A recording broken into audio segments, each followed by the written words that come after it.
నమస్తే, welcome to face. నేను బ్రహ్మనాయుడు. ప్రస్తుతం మనతో ఉన్నారు మాజీ ప్రభుత్వ సలహాదారులు జ్వాలాపురం శ్రీకాంత్ గారు ఉన్నారు. వారితో మాట్లాడదాం. నమస్తే జ్వాలాపురం శ్రీకాంత్ గారు. నమస్తే బ్రహ్మనాయుడు గారు. సో ఇప్పుడు మిమ్మల్ని వైసీపీ నాయకులు అనాలా, మాజీ ప్రభుత్వ సలహాదారులు అనాలా?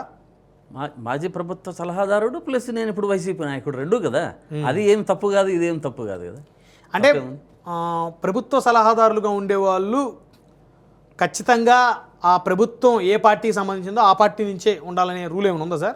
తప్పకుండా. ఇప్పుడు ప్రభుత్వ సలహాదారు అంటే వేరే పార్టీ నుంచి వేసుకోరు కదా. అవును, న్యూట్రల్ క్యాండిడేట్స్ని వేసుకుంటారు.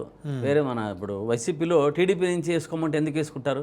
ఇప్పుడు టీడీపీ వాళ్ళు వైసీపీ నుంచి వేసుకోమంటే ఎందుకు వేసుకుంటారు? జనసేన నుంచి వేసుకోమంటే వేసుకోరు కదా.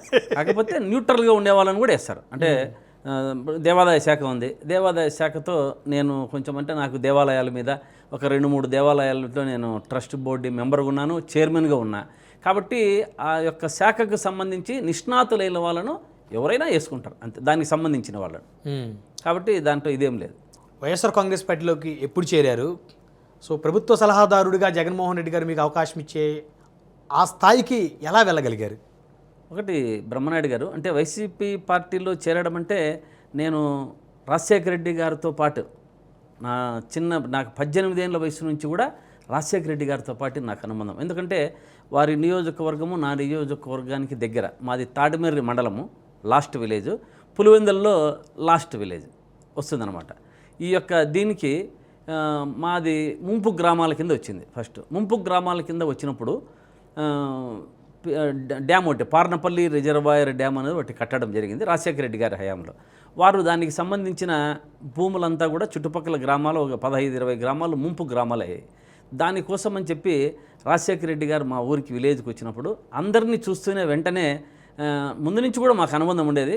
స్వామి ఇట్రా అనేవాడు, నన్ను కూర్చోబెట్టుకొని డయాస్ మీద భుజం మీద చేయేసి మాట్లాడేసి అన్నీ చేసేవాడు. ఈ ముంపు గ్రామాలకు ఎలా అయితే డబ్బు తెప్పించాలి అనే అంశాల్లో మా వాళ్ళందరూ కూడా చుట్టుపక్కల గ్రామాల్లో ఉన్న రెడ్లందరూ కూడా లేదు శ్రీకాంత్ని పిలిపించండి, స్వామిని పిలిపించండి నన్ను పిలిచేవాడు. స్వామిని పిలిచేవాడు, స్వామి అని పిలిచేవాడు.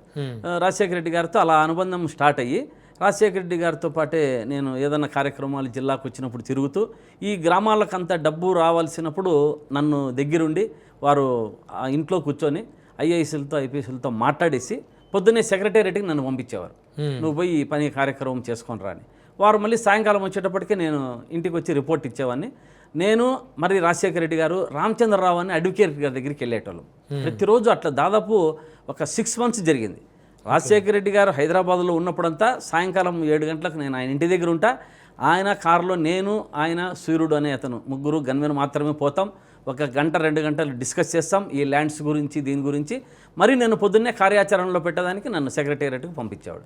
ఇలా వారితో బాగా అనుబంధము బాగా ఉండి అట్లా రాజశేఖర రెడ్డి గారితో ఉంటూ పార్టీలో ఉంటూ నేను అట్లే మళ్ళీ కొంచెం వైఎస్ఆర్ కాంగ్రెస్ పార్టీ వచ్చినప్పుడు మధ్యలో మా ఫాదర్కి బాగాలేక కొంచెం అటాచ్మెంట్ జగన్మోహన్ రెడ్డి గారితో తక్కువైనది. మరి 2014 ఎన్నికల్లో కాబట్టి నేను జగన్మోహన్ రెడ్డి గారితో అటాచ్మెంట్ ఉంటూ ఎన్నికలంతా రాష్ట్ర వ్యాప్తంగా తిరిగాను. నేను మా కమ్యూనిటీని బేస్ చేసుకొని నేను ఓన్లీ ఇదే కాదు, నేను ఆంధ్రప్రదేశ్ బ్రాహ్మణ సేవా సంఘ సమాఖ్య అనేదానికి నేను స్టేట్ లీడర్, నేను మా బ్రాహ్మణ సంఘానికి. దాంతో మా వైఎస్ఆర్సీపీలో ఉన్న వాళ్ళందరినీ కోఆర్డినేట్ చేసుకుంటూ మీటింగ్స్ పెట్టుకుంటూ మొత్తం అంతా రాష్ట్రం అంతా తిరిగాను నేను. అప్పుడు తిరిగా 19 ఎలక్షన్స్లో కూడా తిరిగాను. అటువంటితో జగన్మోహన్ రెడ్డి గారితో ప్రయాణం చేసుకుంటూ వెళ్తున్నా. దానివల్ల మాకు ఈ స్వామీజీలు కానీ విశాఖ స్వరూపానందేంద్ర సరస్వతి స్వామివారు అట్లా అందరితో స్వామీజీల వీటికి ఆధ్యాత్మికంగా ఉంది, ప్లస్ దేవాలయాలంటే అవగాహన ఉంది. కాబట్టి ఇటువంటి వాడిని దేవాదాయ శాఖ సలహాదారునిగా వేస్తే బాగుంటుందని కూడా శ్రీ శ్రీ శ్రీ స్వరూపానందేంద్ర సరస్వతి స్వామివారు సూచించారు. ఆ సూచనల మేరకు జగన్మోహన్ రెడ్డి గారు వారు కూడా పరిశీలించి పార్టీ నన్ను ప్రభుత్వ సలహాదారునిగా నియమించడం జరిగింది. యాక్చువల్గా అర్హులు మీరు పూర్తిగా, అందులో ఎలాంటి డౌటు లేదు. ఇంకోటి జ్వాలాపురం శ్రీకాంత్ గారు రాజశేఖర రెడ్డి గారితో పాటు మరి సన్నిహితంగా వారి శిష్యుడిగా వారి అభిమానిగా ఉంటూ వచ్చి వైసీపీలో కూడా కష్టపడి పనిచేశారు. మరి మీరు ఎందుకు ఒక అసెంబ్లీ టికెట్ కానీ అలా ఏమైనా అడిగి ఉండొచ్చు కదా? నేను మొన్న ఎలక్షన్స్లో జగన్మోహన్ రెడ్డి గారిని అడిగా. అనంతపురకు ఎమ్మెల్యేగా కంటెస్ట్ చేస్తున్నాను, మా బ్రాహ్మణ సామాజిక వర్గం కూడా ఉంది, ఏమి లేదంటే ధర్మవరం కాన్స్టిట్యున్సీ కూడా అడిగా. ధర్మవరం కాన్స్టిట్యున్సీలో నా విలేజ్ వస్తుంది. పప్పూరు రామాచార్లోని మా గ్రాండ్ ఫాదర్ కజిన్స్ అనమాట, ఆయన ఎమ్మెల్యే. ఓకే. పొప్పూరు రామాచార్యులు గారు ఎమ్మెల్యే. మా గ్రాండ్ ఫాదర్ వచ్చి మున్సిపల్ చైర్మన్ బెజవాడ. ఆయన పేరు బెజవాడ రాఘవాచారి అంటారు. ఇక్కడ ఈయన మున్సిపల్ చైర్మన్, అక్కడ ఆయన కజిన్, మా తాత కజిన్. రాజకీయ కుటుంబ నేపథ్యం ఉంది, ముందు నుంచి ఉంది. ఆ ప్రకారంగా ధర్మవరం అడిగే, నీకు ఈసారి చూద్దామన్నా ఈ ఎలక్షన్స్లో కొంచెం డబ్బు కొంచెం ఎక్కువ ఖర్చు అయ్యే పరిస్థితి ఉంటుంది కాబట్టి నీకు ఏదో ఒకటి న్యాయం చేద్దాంలే, ఈ ఎన్నికల్లో నీకు టికెట్ వద్దులేని పోయినసారి చెప్పారు. ఈసారి కూడా అడగడం అయితే అడుగుతాము. జగన్మోహన్ రెడ్డి గారు వారి యొక్క మన్నీ విచారించుకుంటూ ఉంటారు కదా, పార్టీలో ఎవరైతే గెలుపు గుర్రాలు ఎలా ఉంటాయి ఏం కథ అనేది పరిస్థితి చూసుకొని వారికిన సూచిస్తే తప్పకుండా నేను మా నియోజకవర్గంలో కానీ అనంతపురంలో కానీ కంటెస్ట్ చేసేదానికి రెడీగా ఉన్నాను. సొంత నియోజకవర్గం సార్ మీది? నా సొంత నియోజకవర్గం ధర్మవరం కొంచెం కష్టం అవుద్దాము మీకు కూటమితోటి. ధర్మవరం కూటమితో అదే ఏదైనా మనకు మా గ్రాండ్ ఫాదర్ ఎమ్మెల్యేగా ఉన్నారు. ధర్మవరంకి చేశారా? ధర్మవరమే. ఓకే. ఆయన మున్సిపల్ చైర్మన్ అనంతపూరు, గ్రంథాలయ chairman Anantapur, central bank chairman Anantapur, Dharmavaram MLA, Sribagh ఒడంబడికలో ఆయన థర్డ్ సంతకమైన సాధన అనే పత్రిక ద్వారా అప్పట్లో స్వాతంత్రోద్యమంలో అందరినీ దేశవ్యాప్తంగా ప్రజలందరినీ చైతన్యవంతం చేసినటువంటి సాధన పత్రిక. ఓకే. చాలా పొప్పూరు రామాచార్యులు అనేటువంటి వారు చాలా ఆంధ్రప్రదేశ్కు సేవ చాలా బాగా చేశారు ఆయన. కానీ శ్రీకాంత్ గారు, ధర్మవరం ఆ పరిసర ప్రాంతాలు పరిటాల రవి గారి కుటుంబ ప్రభావం బాగుంటుంది కదా ఇప్పుడు కూడా? పరిటాల రవి కుటుంబం పెనుగొండ యాక్చువల్గా వాళ్ళది. ధర్మవరం కాన్స్టిట్యున్సీలో పరిటాల రవి గారు కొంచెం ఇన్వాల్వ్ అయ్యారు కాబట్టి అప్పుడు కొంచెం వారు చుట్టుపక్కల గ్రామాలను కొంచెం ఇది చేసుకున్నారు. దగ్గరలోనే వరకు ప్రభావం ఉంది, వారి ప్రభావం అయితే ధర్మవరం కాన్స్టిట్యున్సీలో ఉండడం జరుగుతుంది. మరి దాన్ని తట్టుకొని మీరు ఎలా రాగలుగుతానని అనుకుంటారు? అంటే అంటే ఏదైనా సరే నేను ఫలానా ఏదైనా ధర్మవరం కేతిరెడ్డి గారు ఉన్నారు, కేతిరెడ్డి గారిని కాదనకుండా నాకు ఇస్తారని అనుకోను, అంతే అనుకోను. అనంతపురం ఈక్వేషన్స్లో నేను చెప్పేది మా సామాజిక వర్గానికి ఇయ్యాలా అనుకున్నప్పుడు ఎక్కడ మనము పోటీ చేయమన్నా మా సామాజిక వర్గానికి పోయినసారి జగన్మోహన్ రెడ్డి గారు ఏ పార్టీ ఇంతవరకు కూడా టీడీపీ పార్టీ కానీ ఏ పార్టీలు కూడా ఇవ్వలేదు. జగన్మోహన్ రెడ్డి గారు పోయినసారి గత ఎన్నికలకు కానీ అసెంబ్లీ టికెట్ 4 ఇవ్వడం జరిగింది. విశాఖపట్నంలో 2, మన విజయవాడ సెంట్రల్ 1, బాపట్ల నియోజకవర్గం. ఇట్లా ఈ సామాజిక వర్గంలో ఏదైనా నాకు అనుకూలం వచ్చి అవకాశం వచ్చి జగన్మోహన్ రెడ్డి గారు సూచిస్తే తప్పకుండా ఎక్కడైనా నేను కంటెస్ట్ చేసేదానికి రెడీగా ఉన్నా. సో మీరు ప్రభుత్వ సలహాదారుగా పనిచేశారు కదా సార్, సో ఎంత సంపాదించారు జ్వాలాపురం శ్రీకాంత్ గారు? ప్రభుత్వ సలహాదారునిగా సంపాదన కంటే ప్రభుత్వ సలహాదారునికి సంపాదన ఏముంటుందండి? నాకు యాక్చువల్గా నేను ఇచ్చే రెమ్యునేషనే దాదాపు 2,75,000 నాకు ఉంటే నేను తీసుకోకుండా పనిచేశాను. అవునా? నాకు ఉన్నటువంటి ప్రభుత్వం నుంచి నాకు వచ్చిన హౌస్ అలవెన్స్ అయితే శాలరీ ఎంత వస్తుంది సార్? అంటే మొత్తం అంటే దాంట్లో 2-3 ఉన్నాయి. X, Y కేటగిరీస్ ఉంది. వైకి నాది R కేటగిరీ కింద ఉన్నది. 2,25,000 ఏమో నాకు ఇది ఉంది రెమ్యునేషన్. అంటే దాంట్లో హౌస్ అలవెన్స్ ప్లస్ మన వెహికల్ అలవెన్స్ ఇట్లాంటివన్నీ కూడా కలిపే 2,25,000 ఉంటే నేను ఒక్క రూపాయి కూడా ఇప్పటికీ స్టిల్ టుడే కూడా నేను తీసుకోలేదు. అవునా? ప్రభుత్వం నమ్మంటారా? 100% విచారించుకోండి. ఆ నమ్మని మీకు ఎక్కడ కొట్టినా వచ్చేస్తుంది కదా. చాలా కొంతమంది తీసుకున్నాడని తీసుకోలేదని వస్తూ ఉంటుంది. నేనైతే తీసుకోలేదు. ఒకవేళ వస్తే దాన్ని ఏదైనా దేవాలయాలకి ఇద్దామని అనుకున్నా. నాకు వచ్చినా కూడా దాన్ని దేవాలయాలకు ఇద్దామనుకున్నా. ఎందుకని మీరు అంటే సాధారణంగా కష్టపడి రాజకీయాల్లో కాస్త ఇబ్బందులు ఒడిదుడుకులు ఎదుర్కొని ఏదైనా పదవి వచ్చిన తర్వాత చాలామంది ఇప్పుడు 99% రాజకీయ నాయకులు సరే మనం ఖర్చు ఇంత పెట్టాము, ఇంత కష్టపడ్డాం కదా, దానికి తగ్గట్టు మళ్ళీ మనము సంపాదించుకుందాం అనే కాన్సెప్ట్లో ఉంటారు. అసలు జీతమే తీసుకోకుండా ప్రభుత్వ సలహాదారుడిగా మీరు ఎలా పనిచేస్తున్నారని నాకు ఇప్పటికీ ఆశ్చర్యంగా ఉంది. అంటే దేవాదాయ శాఖ అంటే మాకు అమితమైన గౌరవము, అమితమైన భక్తి. ఈ భక్తితో ఇది ఎక్కడి నుంచి వస్తుంది? దేవాలయాల యొక్క ఆదాయం నుంచి మనకు జీతాల రూపంలో మనకి ఇవ్వడం జరుగుతుంది. కాబట్టి నేను వద్దు అని చెప్పాను. నేను యాక్చువల్గా దీన్ని అయితే ట్రెజరీ ప్రకారం వచ్చింటే, గవర్నమెంట్ ప్రకారం వచ్చింటే తీసుకోనింది. ఇది గవర్నమెంట్ పరంగా కాకుండా దేవాదాయ శాఖ అలాట్మెంటు, దేవాదాయ శాఖ నుంచి ఎండోమెంట్స్ డిపార్ట్మెంట్ నుంచి వచ్చే జీతం కాబట్టి నేను వద్దు అని నేను నిర్ధారణ చేసుకొని తీసుకోలేదంతే.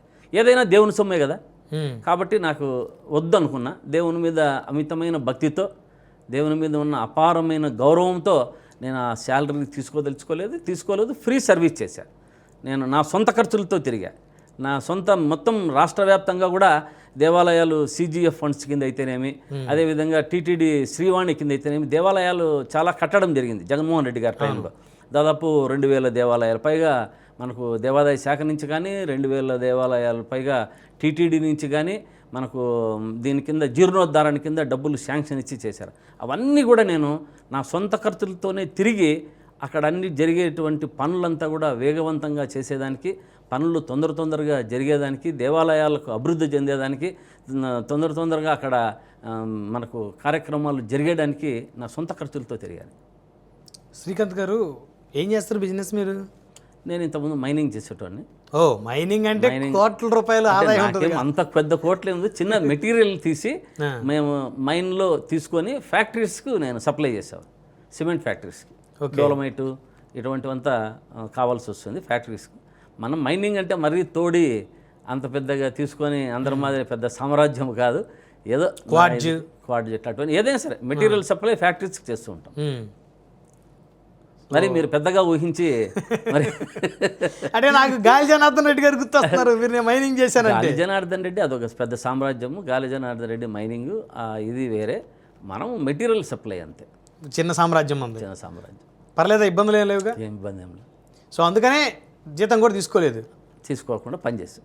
ఫ్రీ సర్వీస్ చేసాం దేవాదాయ శాఖ, దేవుని ముందు అభిమానంతో. సో ఇప్పుడు మీరు ఆ మైనింగ్ బిజినెస్లు ఉన్నాయా సార్? ఉన్నాయి. కంటిన్యూగా మనకు సప్లై మెటీరియల్ పోతూనే ఉంటుంది ఫ్యాక్టరీ. ప్రభుత్వాలు మారే మీకేం ఇబ్బంది? మనకేం ఇబ్బంది అదే, మీరేమి పెద్ద వివాదాస్పదులు కాదు. వివాదాస్పదం కాదు. మనమేం అంత పెద్దగా రేంజ్లో తీసి అక్కడ లోకల్ ఉన్నటువంటి లీడర్లను కాదనకుండా ఆ లోకల్ వాళ్ళ దాంట్లో సామ్రాజ్యం లేక మనం దూరి సప్లై చేసేదేం లేదు. రొటీన్గా ఫ్యాక్టరీస్గా మనం ఇచ్చే మెటీరియల్ బాగుంటే తీసుకుంటారు వాళ్ళు, అన్ని ఫ్యాక్టరీస్ వాళ్ళు. మనం బాగా క్వాలిటీ మెటీరియల్ ఇస్తాం, దానికి తగ్గట్టుగా పోతానే ఉంది.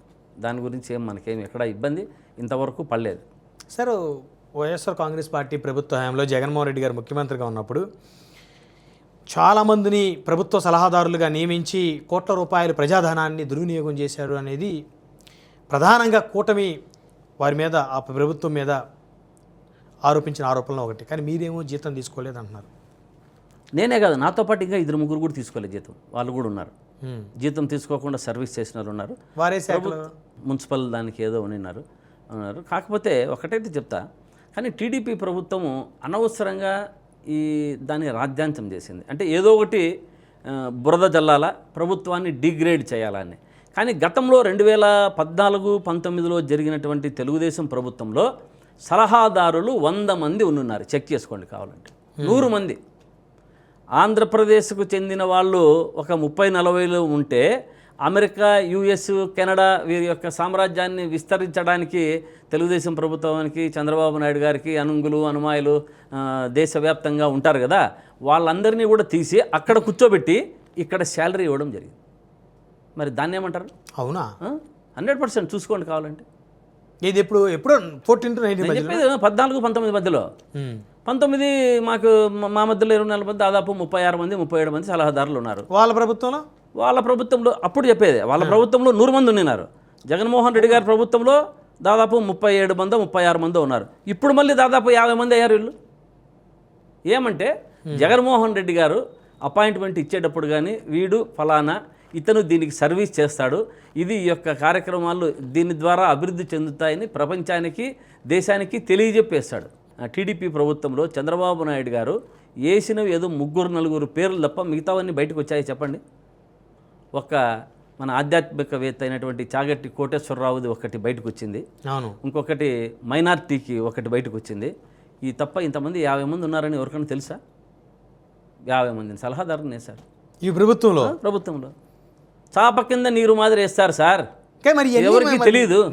చెప్పాలి కదా మీరు అపోజిషన్లో ఉన్నప్పుడు. ఇవన్నీ చెప్పడం మానేసి మీ మాజీ మంత్రులు, మాజీ ఎమ్మెల్యేలు ఊరికి చంద్రబాబు గారు, పవన్ కళ్యాణ్ గారిని వ్యక్తిగత దోషం చేయడం సరిపోతుంది మీకు. ఇప్పుడు ఇవన్నీ చెప్పడం బురద మీద, ఇది మనిషి మీద బురద చల్లడం ఎందుకు? ఏదో వేసుకుంటున్నారు, వాళ్ళ కార్యక్రమానికి ఏదో పని చేస్తారు, ఏదో బతుకుతున్నారు. మేము ప్రజల కోసం ఫైట్ చేస్తాం. వారి మాదిరి అనవసరంగా ఏదంటే అది తీసుకొని ఇష్యూ చేయం. ఏదైతే ప్రజలకు ఏదైతే వీళ్ళు చెప్పారో దాన్ని మేము బయటికి ఎండగట్టుకుంటూ పోతున్నాం. ప్రజలకు ఏదైతే అన్యాయం జరుగుతుందో దాన్ని మాట్లాడుతున్నాం. కానీ ఇటువంటి ఏ ప్రభుత్వంలో వాళ్ళు వేసుకుంటారు, దానికి మనం ఏం చేయలేం. దానికి ప్రభుత్వ నిధులు, ప్రభుత్వం యొక్క డబ్బు వృధా అవుతూ ఉంది ఇంతమందికి అయినా కూడా. ఎందుకు చెప్పండి దానికి? మరి వారు మాట్లాడేటప్పుడు వారికి ఉండాలి కదా. ఏదైనా కానీ ఎవరన్నా కానీ మనం ఎత్తి చూపించేటప్పుడు మన కింద గురుగింజ కింద నల్లగా ఉన్నప్పుడు వేరే వాళ్ళది నల్లది అని ఎందుకు చెప్పాలి? మీకు డబల్ ఉన్నారు, వదిలేద్దాం. మీకు డబల్ ఉన్నారు సలహాదారులు 100%, దాంట్లో ఏ డౌట్ లేదు. మీరు 36 మందిని వేసుకుంటే మీ మీద బడి నానా యాగి చేశారు, యాగం చేస్తారు, ఏడుస్తారు. ఏమి అంతకుముందు 2014-19 100 మంది ఉన్నారు, ఒక్కరు కాదు 100 మంది. ఆ 100 మంది ఉన్నారని తెలిసి మేము 36 మంది 37 మంది ఉంటే ఎందుకు ఎంత యాగాయితం చేస్తారు చెప్పండి? ఎంత యాగి చేశారు? మరి ఇప్పుడు వేసుకున్నారు, ఏమైనా అర్థం ఉందే వాళ్ళకి? సరే, ఎన్ని సంవత్సరాలు సార్ పదవీ కాలం? 2 years ఉంటుంది. మీరు 2 years ఉన్నారు, 2 ఏళ్ళు తర్వాత మళ్ళీ ఇంకా వేరే అందరికీ ప్రభుత్వ సలహాదారులకు అందరికీ కూడా 2 ఏళ్ళు కాలపరిమితి. ఆ 2 ఏళ్ళ కాలపరిమితి పోయినాక మన యొక్క పని తీరు బాగుంటే కంటిన్యూ చేస్తారు, లేదంటే ఆ రోజుటికి తీసేసి వేరే వాళ్ళు నేయడం ఏదో జరుగుతుంది.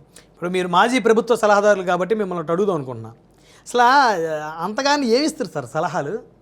అంటే ఇప్పుడు మాకు సలహాలు మేము ఇచ్చేది ఏమన్నా, ఇప్పుడు ప్రిన్సిపల్ సెక్రటరీ ఉంటారు, కమిషనర్ ఉంటారు. ఏ శాఖకైనా ప్రిన్సిపల్ సెక్రటరీ, కమిషనర్, వీళ్ళిద్దరూ మెయిన్ ఇంపార్టెంట్. రాష్ట్రంలో దేవాలయాల నుంచి నేను పోయినప్పుడంతా దేవాలయాల నుంచి ఏదైనా సమస్య ఎదుర్కొన్నాం అనుకో, మీటింగ్ పెట్టేసి ప్రిన్సిపల్ సెక్రటరీను కమిషనర్ను మీటింగ్ పెట్టి చెప్పేటోళ్ళను సలహా, ఇదైతే బాగుంటుంది. ఇప్పుడు మనకు దేవాలయాల్లో బోర్డ్స్ ఉండవు, అంటే రోజు ఏ ఏ ఏ కార్యక్రమం పొద్దున్నే ఉదయం ఏ కైంకర్యాలు జరుగుతాయి, ఈ కైంకర్యాలు జరిగే ఏ పూజలు జరుగుతాయి, ఏ అభిషేకాలు జరుగుతాయి, ఇటువంటివంతా బోర్డులో వేసి ఇన్ని టికెట్స్ ఉంటాయి. ఇన్ఫర్మేషన్ ప్రజలకు చాలా ముఖ్యం కదా, ఇటువంటివన్నీ చెప్పేటోళ్ళం. ఇట్లా అంటే నేను చెప్తున్నది ఒక ఎగ్జాంపుల్కి. ఇటువంటి కార్యక్రమాలంతా జరిగేటప్పుడు శ్రీశైలం ఉంది, పెద్ద శివరాత్రికి పెద్ద కార్యక్రమం జరుగుతుంది, ఆ స్వాములంతా వస్తారు, ఆ లైనింగ్ క్యూ ఎట్లా చేయాలా ఏమి వాళ్ళు చేస్తూ ఉంటారు, లేదనము. కానీ మాకున్న రీతిలో మేము విచారించుకున్న రీతిలో వారికి ఇట్లా చేస్తే ఇంకొంచెం మెరుగ్గా మనం బాగా చేయగలం కదా సర్వీస్ ప్రజలకి అనే దీంట్లో ప్రతి ఒక్క దాంట్లో కూడా ఎవరు పనికొద్ది వాళ్ళు అట్లా సర్వీస్ చేసి సలహాలు ఇచ్చి దాన్ని ఇంప్లిమెంట్ కూడా చేయడం జరుగుతుంది. ఇంప్లిమెంట్ చేయడము కమిషనరు, ప్రిన్సిపల్ సెక్రటరీ పని. దాన్ని సీఎం గారి దృష్టికి, సీఎంఓకి తీసుకెళ్తారు. అటువంటి కార్యక్రమాల్లో మనము ఒక కోణంలో అభివృద్ధి అనుకోండి, దీనివల్ల మంచిగా వాడుకుంటే, దానికి విఘ్నత ఉన్నవానికి ఇస్తే, దానికి కెపాసిటీ ఉన్నవానికి ఇస్తే అది ఒక మంచి దీంట్లోనే ఉపయోగపడుతుంది ప్రభుత్వం. సరే, మీరు దేవాదాయ శాఖ ప్రభుత్వ సలహాదారు కదా, మీరు ఏమి మంచి సలహాలు ఇచ్చారు, దానివల్ల ఈ అభివృద్ధి జరిగింది నేను ఇచ్చిన సలహాల వల్ల అని మీరు ఏదైనా చెప్పుకోగలుగుతారా? అదే ఇప్పుడు నేను చెప్పాను కదా, నేను బోర్డ్స్ వేయించాము. బోర్డ్స్ అంటే నేను చెప్పాను కదా ఇంతకుముందు కైంకర్యాల గురించి ఎన్ని ఉంటాయి, ఖాళీ ఏం కథ అనేది, క్యూ లైన్లు కొన్ని పక్కకు పెట్టించాము. జీర్ణోద్ధారణ దేవాలయాలను వాళ్ళు మా దగ్గరికి వస్తే ఇది ఇన్నేళ్ళైంది, దీనికి మళ్ళీ పునఃప్రతిష్ఠ చేసి దీన్ని చేస్తే బాగుంటుంది అని సలహాలు సూచనలు ఇచ్చాం. రాష్ట్ర వ్యాప్తంగా ఇటువంటివన్నీ ఒకటి కాదు, కాంపౌండ్లన్నీ పోయి ఉంటాయి. మేము పోయినప్పుడు దేవాలయానికి కాంపౌండ్ ఉండేది, ఈ కాంపౌండ్ ఉండడం వల్ల లోపలికి కుక్కలు కానీ ఏదైనా కానీ ప్రవేశిస్తున్నాయి, దానికి ఇమీడియట్గా కాంపౌండ్ కట్టండి. దేవాదాయ శాఖకు ఎస్టిమేట్స్ కట్టించడము. ఇటువంటివంత గోపురాలు కొంచెం అయిపోయింటాయి కదా, చాలా పురాతనంగా ఉంటాయి, ఆ తీయించి కొత్త గోపురాలు వేయించాం. ఇటువంటివంతా చాలా కార్యక్రమాలు ప్రతి ఒక్క చోట ఇవ్వగలిగాం. అంతా స్టీమ్ లైన్లో వెళ్ళిపోతా ఉన్నింది. సో న్యాయం చేశారు 100%. దైవకార్యం కాబట్టి ఖచ్చితంగా న్యాయం చేసుకుంటూ వచ్చాం, న్యాయం చేశామని నాకు ఆత్మకు తెలుసు. ఎందుకంటే డబ్బు కూడా తీసుకోకుండా పనిచేశా కాబట్టి నా అంతరాత్మకు, నేను దేవాదాయ శాఖకు నేను ఉన్నప్పుడు ఈ దేవాలయాల అభివృద్ధి కోసం నిరంతరం కృషి చేశాను అన్నది నాకు, నా అంతరాత్మకు నేను happy. I'm feel happy. Thanks to Jaganmohan Reddy. Jolapuram గారు, నెక్స్ట్ 29 ఎన్నికల్లో 1% హోప్ ఉందా? మళ్ళీ వైసీపీ అధికారంలోకి వస్తే మళ్ళీ నేను ఏదో ఒక పదవి వస్తుంది, సేవ చేయొచ్చు అనేటువంటి హోప్ ఉందా, లేకపోతే హోప్స్ వదిలేసుకున్నారా? ఏంది 1% ఏందండి, 100%. అంటే ఇక్కడ కూటమి స్ట్రాంగ్గా ఉంది కదా. కూటమి, నేను చెప్పేది కూటమి స్ట్రాంగే, కానీ వీళ్ళకు చెప్పిన ప్రజలకైతే ఏది స్ట్రాంగ్గా చెప్పారో అవన్నీ వీక్ అయిపోయాయి. మొత్తం ఏది కూడా వీళ్ళు చెప్పిన కార్యక్రమాలు ప్రజల్లోకి చెయ్యకుండా, మేము ఫైట్ చేస్తున్నదంతా దానికోసమే కదా. మొత్తం విద్యార్థులకు కానీ, రైతులకు కానీ, మహిళలకు కానీ ఏ ఒక్క కార్యక్రమం వాళ్ళు చెప్పినవంతా కూడా ఇప్పుడు మనం చూస్తూనే ఉన్నాం. రాష్ట్రంలో గ్యాస్ కానీ, డీజిల్ కానీ ఏముంది, గ్యాస్ డీజిల్ అయిపోయింది, ప్రతి ఒక్కటి కూడా అయిపోయింది. మద్యం ఒకటి రాష్ట్రంలో సరఫరా విచ్చలవిడిగా సరుకుతూ ఉంది. ఇంటికి బెల్ట్ షాపులు, ఇంటికి మద్యము, ఎక్కడ వీధికి మద్యం దొరుకుతుంది. అదే డీజిల్ కానీ మళ్ళీ కొరతగా గ్యాస్ కానీ ఎందుకు వస్తుంది? వాళ్ళకి చిత్తశుద్ధి లేదు, ప్రజల మీద దృష్టి లేదు. ఎంతసేపు ఉన్నా ఏదో దోచుకో మనం ఇల్లు ఉండగానే దీపం ఉండగానే ఇల్లు చక్క పెట్టుకోవాలనే పరిస్థితుల్లో ఇంకా ఎన్ని రోజులు ఉంటారో ఏమో తెలియని పరిస్థితుల్లో ఉన్నారు. దానికి వాళ్ళన్నీ సర్దుకుంటున్నారు తప్ప వాళ్ళకి రాష్ట్ర ప్రజల మీద చిత్తశుద్ధి లేదు, అభివృద్ధి మీద చిత్తశుద్ధి లేదు. ఏదో లేని ఎప్పటికీ జరగని దీని గురించి అమరావతి గురించి వాళ్ళు ఏదో 200 ఏళ్ళకో సంవత్సరానికో అతను చెప్పే ప్రాతిపదికను చూసుకుంటే ఇప్పుడు జరిగేది కాదు. 100 ఏళ్ళు అది నిరంతర ప్రక్రియ. 2028కి ఇస్తాం, 3-4 రోజుల్లో ఇస్తాం, 3 ఏళ్ళకి ఇస్తాం అనేది చాలా తప్పు. అందుకని ఇటువంటి దాంట్లో వైఎస్ఆర్ కాంగ్రెస్ పార్టీ దీనిలన్నింటినీ ఎండగట్టడి ప్రజల పక్షాన నిలబడి వాళ్ళ గొంతుకును వినిపించి వాళ్ళకి రావాల్సిన ఏదైతే చెప్పినారో వాళ్ళ రావడానికి మేము వాళ్ళను మెడలు వంచి చేస్తున్నాం. కాబట్టి ఆల్మోస్ట్ ఆల్ అప్పుడే మేమంతా గ్రాఫ్ ఫుల్గా వైఎస్ఆర్ కాంగ్రెస్ పార్టీ ముందుకు వచ్చేసింది. వచ్చే ఎన్నికల్లో ఇప్పుడు ఎన్నికలు వచ్చినా, ఈ రోజు ఎన్నికలు వచ్చినా కూడా వైఎస్ఆర్ కాంగ్రెస్ పార్టీ అత్యధిక మెజార్టీతో రావడానికి సంసిద్ధంగా ఉంది. ప్రజలు సంసిద్ధంగా ఉన్నారు. పార్టీ వస్తుంది, ప్రజలు ఓటు వేసి గెలిపించడానికి సంసిద్ధంగా ఉన్నారనేది ప్రజలకు అందరూ కూడా అనుకుంటున్నారు, చెప్పుకుంటున్నారు కూడా. శ్రీకాంత్ గారు, ఎన్నికలు అయిపోయిన తర్వాత జగన్మోహన్ రెడ్డి గారు ఎన్నిసార్లు మీరు కలిశారు? జగన్మోహన్ రెడ్డి గారు ముఖ్యమంత్రి ఉన్నప్పుడు ఎన్నిసార్లు కలిశారు మీరు? జగన్మోహన్ రెడ్డి గారు ముఖ్యమంత్రిగా ఉన్నప్పుడు 2-3 సార్లు కలిశా. ఇప్పుడు ఎన్నికలు అయిపోయినంత కూడా 2-3 సార్లు కలిశా. ఏం నిరంతరం కలవడానికి ఇప్పుడు మాకు పనులు అప్పచెప్తారు. ఆ పని చెప్పేసి కింద స్థాయిలో మేము చెప్పుకుంటూ ఉంటాం, వాళ్ళు దాన్ని చేరవేస్తూ ఉంటారు. రోజు పోయి జగన్మోహన్ రెడ్డి గారిని కలవడం వల్ల డిస్టర్బెన్స్ కదా ఆయనకు. నేనైతే నా ఉద్దేశం అయితే అదే ఉంటుంది. ఎప్పుడు కూడా దేవాలయాల్లోకి వచ్చినప్పుడు జగన్మోహన్ రెడ్డి గారిని రిసీవ్ చేసుకునేదానికి ప్రోటోకాల్ ప్రకారము నేను, ప్రిన్సిపల్ సెక్రటరీ, కమిషనరు ఇట్లా దుర్గగుడిలో కానీ శ్రీశైలంలో కానీ ఇట్లా అమ్మవారి గుళ్ళలో ఉండేవాడిని. అప్పుడు కలుసుకుంటూ పోయేవాళ్ళం. కానీ నిరంతరము వారు చేసుకున్న పనికి మనం డిస్టర్బ్ చేయడం కదా, కలవాలనుకోవడం కూడా నేను అనుకోను ఎప్పుడు కూడా. వారు ఏం ఆదేశిస్తే దాన్ని చేయడానికి రెడీగా ఉంటా, చేసిన తర్వాత వారికి అప్పజెప్పడానికి రెడీగా ఉంటా, అంతవరకే. కానీ అందరూ కూడా అట్లే, మా నాయకులంతా కూడా చెప్పిన పని చేసి వారికి అప్పజెప్పడానికి రెడీగా ఉంటారు. ఏం రోజు కలవడానికి ఏం పని ఉంటుందని చెప్పండి? రోజు కూడా కలవాలని అనుకోవడం కూడా తప్పు. కింద స్థాయి క్యాడర్తో ఎవరితో పనిచేస్తారు మీరు? జగన్ గారి తర్వాత ఉన్న లీడర్స్ ఎవరున్నారు మీతో రెగ్యులర్ టచ్లో? మాకు సజ్జల రామకృష్ణారెడ్డి గారికి రోజు డే టు డే ఇన్ఫర్మేషన్, టాపిరెడ్డి గారు పార్టీ కార్యాలయంలో వీళ్ళందరూ ఉంటారు కదా, దానికి సంబంధించిన వారు మేము పోయినప్పుడంతా నెక్స్ట్ పార్టీ ఆఫీస్కి పోతే ఫస్ట్ అప్పిరెడ్డి గారిని, మళ్ళీ సజ్జల గారిని, వీరితో పార్టీ కార్యక్రమాలు ఏమేమి చేయాలా, ఏం కథ, మేము ఏం చేస్తున్నాం అనేది వాళ్ళకి వివరించి వస్తూ ఉంటాం. సో రాయలసీమలో మీతో బాగా క్లోజ్గా ఉండే ఎమ్మెల్యేలు ఎవరు సార్? అందరూ అనంత వెంకటరామరెడ్డి అయితేనేమి, ప్రతి ఒక్కరు తోపురుద్ది ప్రకాష్ రెడ్డి అయితేనేమి, ధర్మవరం వెంకటరామరెడ్డి అయితేనేమి, గుంతకల్లు వెంకటరామరెడ్డి అయితేనేమి, ప్రతి ఒక్కరు కూడా రాయలసీమలో నాకు, మన తాడిపత్రి పెద్దారెడ్డి గారు అయితేనేమి, ప్రతి ఒక్కరు కూడా ఎవరు మాకు అన్ని జిల్లాలలో మా జిల్లాలలో అందరు ఎమ్మెల్యేలతో కూడా అదేవిధంగా మాకు ర్యాపో ఉంది. వాళ్ళందరితో కోఆర్డినేషన్ చేసుకుంటూ ముందుకు పోతూనే ఉంటాం పార్టీలు. సో ఎలాంటి అసంతృప్తి జోలాపురం గారికి లేదు వైసీపీలో? ఏం నాకు అదే ఉత్సాహం, అదే విధంగా పనిచేస్తున్నారు. అదే విధంగా అప్పుడు ఎట్టున్నామో, పదవి ఇచ్చినప్పుడు లేనప్పుడు ఎలా ఉన్నానో, పదవి ఇచ్చినప్పుడు ఎలా ఉన్నానో, మళ్ళీ పదవి పోయినాక పార్టీ కోసం ఎలా పనిచేస్తున్నానో, ఒకే స్ట్రాటజీలో ఈక్వల్గా పార్టీ కోసం నిరంతరం కృషి చేస్తూనే ఉంటాం. వారు పార్టీ ఇచ్చిన ఏ కార్యక్రమం అప్పచెప్పినా దాన్ని నిర్విఘ్నంగా కొనసాగించే విధంగా ముందుకెళ్తూ ఉంటాం. రాజకీయాల్లో మీ భవిష్యత్తు కార్యాచరణ ఏంటి? మీ ఆలోచన ఏంటి? మీ టార్గెట్ ఏంటి? అంటే ఒకటి, ఇప్పుడు రాజకీయాల్లో మాది ముందు నుంచి కూడా మీకు చెప్పాను కదా, మా గ్రాండ్ ఫాదర్ కానీ ఎమ్మెల్యే, ఇంకొక ఆయన మా గ్రాండ్ ఫాదర్ వచ్చి మున్సిపల్ చైర్మన్ విజయవాడ అప్పట్లో జరిగింది. ఇప్పటికి నా టార్గెట్ అంటూ ఏమంటే, అంటే జగన్మోహన్ రెడ్డి వైఎస్ఆర్ కాంగ్రెస్ పార్టీ కోసం నిరంతరం మా కమ్యూనిటీనే బేస్ చేసుకోకుండా అన్ని సామాజిక వర్గాలను దగ్గరికి తీసుకుంటూ ముందుకు పార్టీ రావడానికి కృషి చేసుకుంటూ వెళ్తూ ఉంటాం. కానీ జగన్మోహన్ రెడ్డి గారి ఆలోచన విధానం కోసం మమ్మల్ని ఎలా వాడుకుంటే అలా ఉపయోగపడేదానికి సంసిద్ధమయ్యాం అంతే. మాకంటూ ఒక టార్గెట్, ఎవరికైనా ఎమ్మెల్యే కావాలని ఉంటుంది, ఎమ్మెల్యే అయితేనే మంత్రి కావాలని ఉంటుంది. అంతవరకు మామూలుగా జనరల్గా ఎవరైనా పోయే స్థాయి పోతారు కూడా. అట్లా జగన్మోహన్ రెడ్డి గారు మనము చేసే పనిని గుర్తించి ఎలా ముందుకు పోతాడనుకుంటే అలా ముందుకు పోయేదానికి సంసిద్ధంగా ఉన్నాం. నాకు ఇదే కావాలా, నేను ఇదైతేనే నీకోసం పార్టీలో పనిచేస్తాను అన్నది నా దగ్గర లేదు. ఓకే. కాబట్టి పార్టీ కోసం, వైఎస్ఆర్ కాంగ్రెస్ పార్టీ కోసం ఏ కార్యక్రమాలైనా పార్టీ పిలుపు మేరకు అన్ని సామాజిక వర్గాలను క్రోడీకరించుకుంటూ నేను పార్టీ వైపు నడుచుకుంటూనే వెళ్తూ ఉంటాను. ఇక్కడ అంటే ఈ ప్రశ్న అడగొచ్చో లేదో కానీ మిమ్మల్ని అడగాలి అని అనిపిస్తుంది నాకు. మీరు హిందూ దేవాదాయ దేవుడి మీద విపరీతమైన భక్తి నమ్ముకున్న వ్యక్తి, దేవాదాయ శాఖకి సలహాదారుడిగా జీతం తీసుకోకుండా పనిచేశారు. కానీ మీ పార్టీ అధినేత జగన్మోహన్ రెడ్డి గారు క్రిస్టియన్. సో ఈ విధమైనటువంటి చర్చ అనేకసార్లు కూటమి పార్టీలు చెందిన నాయకులు కూడా మాట్లాడుతున్న పరిస్థితి ఉంది. అంటే హిందువుల ఓట్లు జగన్మోహన్ రెడ్డి గారికి దూరం అయ్యే ప్రమాదం లేదా, అవ్వట్లేదా? ఇప్పుడు అది నాకు ఎక్కడా కనిపించలే. ఇప్పుడు జగన్మోహన్ రెడ్డి గారు జనరల్గా తిరుమల కొండ మీదకి వచ్చేటప్పుడంతా అందరూ జనరల్గా మాట్లాడుకునేదే, వారి సత్యమణి లేకుండా వస్తారు అని. అంటే నేను ఒక చిన్న విషయం చెప్తాను. తిరుమలలో వెంకటేశ్వర స్వామి ఉన్నారు, ఒక్కరున్నారా? సతీ సమేతంగా ఉన్నారా? లోపల వెంకటేశ్వర స్వామి ఒక్కరే ఉన్నారు.